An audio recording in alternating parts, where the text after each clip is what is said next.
ये एक अजीब दुनिया थी जहां रोबोट्स को भी उनके जेंडर के आधार पर बांटा जाता था। अगर कोई रोबोट पुरुष घोषित होता तो उसके ऊपर सुनहरी रोशनी डालकर उसे ऊंचे वर्ग की दुनिया में भेज दिया जाता। लेकिन अगर कोई रोबोट महिला घोषित होती तो उसे बेकार समझकर कचरे में फेंक दिया जाता। मैरी एक ऐसी ही रोबोट थी जिसे जन्म से ही महिला घोषित कर दिया गया था, पर उसे नहीं पता था कि उसके साथ आगे क्या होने वाला है।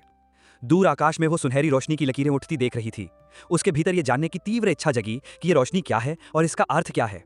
तभी उसने देखा कि उसके पास खड़े एक रोबोट की छाती पर बना प्रतीक बाकी रोबोट से अलग था। वो सोच ही रही थी कि अचानक वो रोबोट एक कांच की दीवार से होकर गुजर गया। जैसे ही वो दीवार के पार पहुंचा, वो रोशनी से चमक उठा और ऊपर की दुनिया की ओर उड़ गया। मैरी ने उसे जलन और हैरानी से देखा। वो वहीं खड़ी रही, मन में एक छोटी सी उम्मीद लिए कि शायद वो भी उस दीवार को पार कर सकेगी। तभी एक तेज अलार्म बज उठा। डर के मारे मैरी की गति थम गई। उसे विश्वास नहीं हो रहा था कि ये सब सच हो रहा है। अगले ही पल एक विशाल मशीनी हाथ आया और उसे पकड़कर कचरे के ढेर में फेंक दिया। जब मैरी की आंख खुली, वो टूटी फूटी रोबोट्स के बीच थी। वो देख रही थी कि इन रोबोट्स को एक एक कर भट्टी में डाला जा रहा था, जहां उन्हें पिघलाया जा रहा था। उसने अपनी छाती की ओर देखा और तब उसे समझ आया कि वो कांच की दीवार असल में महिला और पुरुष रोबोट्स के बीच भेद करने की सीमा थी।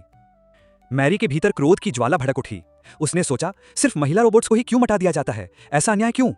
अब वो चुप नहीं रहना चाहती थी। उसने अपनी छाती से एक छिपा हुआ हथियार निकाला और पूरी ताकत से उस कांच की दीवार पर प्रहार किया। उसके वार की गूंज इतनी तेज थी कि बाकी रोबोट्स का ध्यान उसकी ओर खिंच गया। मैरी दीवार पर बार बार हमला करती रही, लेकिन दीवार अडिग थी। वो थकने लगी थी, लगभग हार मान चुकी थी। तभी उसके पीछे खड़े सभी रोबोट्स एक एक करके उठ खड़े हुए। वो मैरी की हिम्मत से प्रेरित हो चुके थे। उन्होंने भी इस अन्याय के खिलाफ लड़ने का फैसला कर लिया था। सभी रोबोट्स ने मिलकर उस दीवार पर प्रहार शुरू कर दिया। धीरे धीरे उस दीवार में दरारें पड़ने लगीं और फिर वो चकनाचूर हो गई। उसी क्षण मैरी और उसके सभी साथी रोबोट्स एक प्रचंड सुनहरी रोशनी में नहा उठे। अब वो सब ऊपर उड़ने लगे, उस दुनिया को बदलने की ठान कर।